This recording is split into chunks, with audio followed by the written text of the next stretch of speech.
फिर दोपहर में मैंने सब डेकोरेशन कर दिया क्योंकि श्लोक सो रहा था, वरना ये सब बलून वलून सब ले लेता है, कुछ करने नहीं देता। तो ये सब डेकोरेशन मैंने कर दिया। आपको कैसा लगा तो ये ज़रूर कमेंट में आप डालना।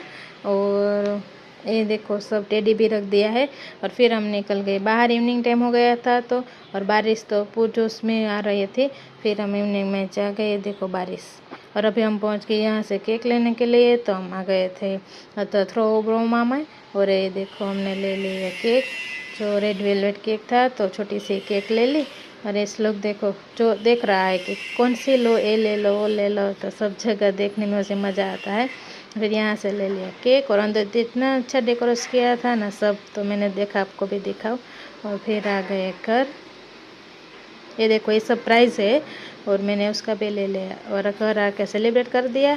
और ये देखो श्लोकों ने सब में स्नैपचैट में से सब में ऐसे फ़नी वीडियो बना दी। और उन्हें पिज़्ज़ा खा लिया। Thank you for watching.